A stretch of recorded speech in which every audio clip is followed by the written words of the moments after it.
আমরা চাই আপনারা একটা সুন্দর একটি খেলা উপহার দিবেন। আমরা চাই আপনাদের যে ভালো ব্যবহার, ভালো খেলোয়াড় এবং ভালো খেলা দেখে আমাদের এই এলাকার যারা দর্শক আছে তারা কিন্তু খুবই উজ্জীবিত হবে এবং আপনাদেরকে অনুকরণ করবে। খেলার মাধ্যমে কিন্তু আপনাদের বন্ধুত্বের পরিচয় হয় এবং সুগঠন, দৈহিক বৃদ্ধি, মানসিক বিকাশ, চারিত্রিকরণ সবকিছু কিন্তু খেলার মধ্যে সীমাবদ্ধ।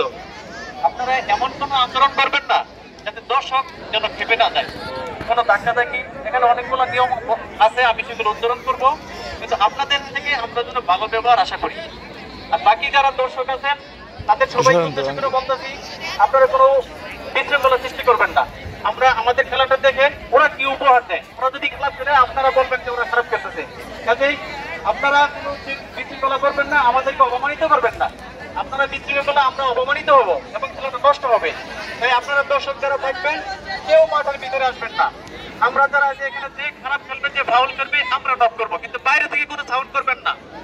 বাইরে থেকে যদি কেউ সাউন্ড করেন তাহলে এখানে রেফারির জন্য আমি দিয়ে চলে দেবো। এক কথায় বলে দিচ্ছি, বাইরে থেকে কোনো যদি কেউ ভঙ্গি পরে গায়ের জোরে কথা বলে তাহলে কিন্তু তাকে এখানে দিয়ে আমরা সবাই চলে যাবো। তার দায়ভার সবার তাকে নিতে হবে। কাজেই বলে দেয়, এখানে কেউ কোনো বিশৃঙ্খলা, আপনারা দেখতে আসছেন দেখে যাবেন, এখানে কোনো টিকিটের খেলা না। আপনাদের কোনো অভিযোগ থাকলে কমিটির কাছে বলবেন, কিন্তু বাইরে যদি কেউ নিজে নামেন আপনারা কিন্তু খেলা দেন না, আপনারা দেখতে আসছেন, মনে রাখবেন। আমি শক্ত করে বলে দিচ্ছি, কেউ কিন্তু এখানে ভিতরে নামবেন না বলে দিলাম।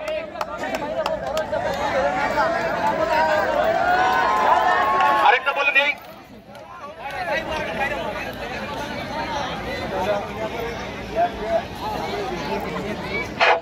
খেলাটা আপনারা যারা মিডিয়া দর্শককে শান্ত রাখার মূল কারিগর আপনারা।